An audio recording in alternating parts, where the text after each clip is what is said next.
Menko Perekonomian selama ini memang salah satu koor yang utama kita adalah mendorong mempercepat pertumbuhan ekonomi. Dan kelapa sawit adalah komoditas strategis yang kontribusinya yang terbesar saat ini dari sektor manufacturing. Jadi kalau kita berbicara kenapa apa yang dilakukan kantor Menko Perekonomian sejak dulu ya, kantor perekonomian selalu berupaya untuk membangun kebijakan atau merilis kebijakan-kebijakan untuk menjamin bahwa kelapa sawit kita bisa berkontribusi secara berkelanjutan. Nah, terkait dengan hal tersebut, kebijakan yang memang kantor Menko Perekonomian inisiasi adalah dibentuknya BPDP, Badan Pengelola Dana Perkebunan Kelapa Sawit. Upaya ini dilakukan karena pada saat itu harga kelapa sawit dan kemudian untuk menjaga supaya harga kelapa sawit tetap terjaga, kita harus gunakan karena pada saat itu stok kelapa sawit kita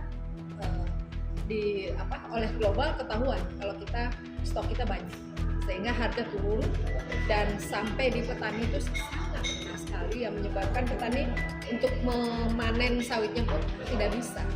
Sehingga kita doronglah agar kita bisa pakai sendiri kelapa sawit, dan kebijakan yang komplit saat itu adalah biodiesel. Kenapa saya bilang komplit? Karena kantor Menko Perekonomian sejak tahun 2006 sudah mendorong pemanfaatan kelapa sawit mulai dari 3%. Jadi kebijakan pengembangan bioenergi, biofuel, dan itu yang komoditas kita yang bisa kita pakai untuk biofuel adalah kelapa sawit. Waktu itu kita dorong Jatropha, tapi ternyata kita belum siap di hulunya. Risetnya pun belum ada. Kelapa sawit yang paling siap. Mulai 3% itu juga koordinasinya di kantor Menko Perekonomian.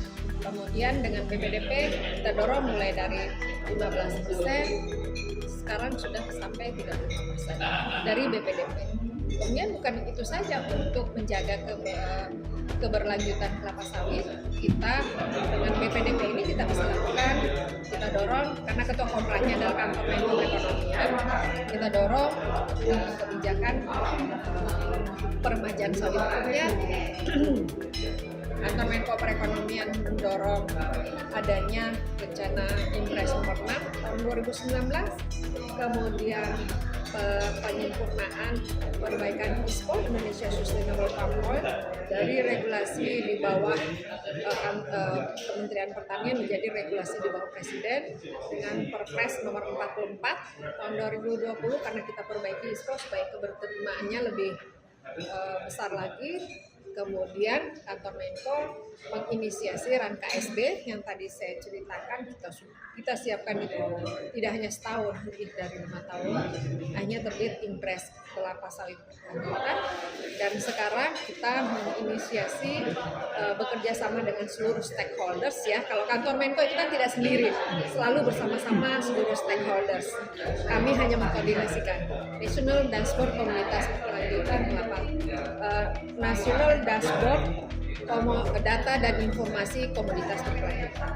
Jadi di dalam National Dashboard bukan hanya kelapa sawit, tapi juga termasuk semua yang masuk dalam digital. Itu prioritas. Tapi ke depan nanti semua komoditas-komoditas kita yang kita ekspor harus ada di dalam dashboard. Kenapa harus ada? Untuk supaya kita punya data informasi dan semua negara-negara yang konsumen kita bisa tahu bahwa komoditas-komoditas ini berasal dari kebun-kebun rakyat, berasal dari kebun yang tidak dilakukan oleh deforestasi sejak Desember 2020, ataupun kita punya polisi yang lain, dan ini adalah komoditas yang dikelola oleh negara kita, dan kita yakin diolah dengan memenuhi prinsip-prinsip ramah lingkungan. Dashboard komoditasnya sudah dilakukan belum? Ya, belum.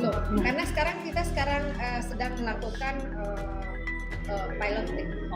Jadi kita uji cobakan, sudah ada 15 termasuk koperasi, termasuk kebun rakyat, bagaimana menggunakan sistem yang ada di dashboard ini supaya pasar global bisa melihat dan pemerintah melakukan validasi terhadap data informasi tersebut, dan pasar global bisa menerima apa yang kita kembangkan.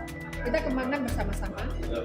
Pasar atau negara-negara konsumen kita minta silakan kita bekerja sama untuk mengecek apa saja upaya-upaya kita untuk melihat kalau memang pasar-pasar kita melihat ada kelemahan, kekurangan, kita sempurnakan sama-sama. Karena komoditas ini komoditas global, komoditas dunia, kita harus share informasi, kita harus kerjasama. Tanpa kerjasama tidak akan terwujud. Karena nanti ada yang satu konsumen mengklaim, itu nggak benar. Kita juga sudah bilang, ini sudah benar. Tidak ada klaim, tapi kita harus membangun kerjasama yang baik. Karena mewujudkan planet yang hidup, untuk menyelamatkan planet harus kerjasama, produsen dan konsumen.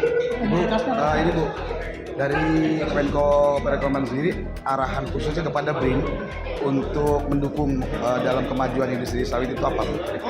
Dalam pembangunan ekonomi, pembangunan hulu hilir itu kita selalu ada BRIN di dalamnya.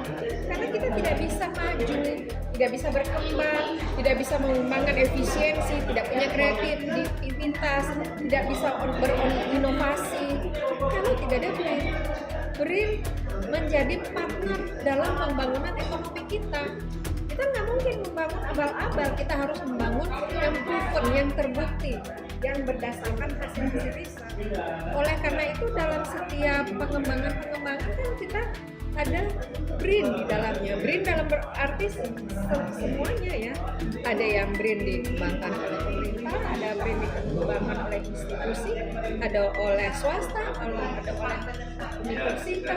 Semua bagian dari BRIN. Riset itu pendamping utama untuk pengembangan hulu sampai hilir, untuk membangun efisien, untuk mendorong peningkatan ekonomi kita. Jadi berkelanjutan BRIN harus ada di sekitar kita. Jadi makanya dimanapun BRIN itu adalah stakeholder utama kita untuk mendorong meningkatkan ekonomi. Soal dashboard komoditas tadi, komoditasnya apa aja? Yang sekarang kita masih mengawali dengan yang ada di UBA, karena kan pasar kita akan mulai 1 Januari berlaku. Meskipun di kios sendiri masih banyak perdebatan, tapi kita harus pastikan kita tidak akan kehilangan pasar kita. Karena kalau kita bilang kita tidak sanggup, pasar lain akan penuhi. Kita nggak mau kehilangan. Berarti hulu hilir bisa dideteksi dari dashboard ini? Insya Allah semuanya harus kita jalankan. Kita tidak bisa tunda-tunda, kita tidak bisa bilang tidak bisa. Teknologi kita sudah ada, orang-orang pintar sudah ada. Insya Allah kita bisa membangun sistem.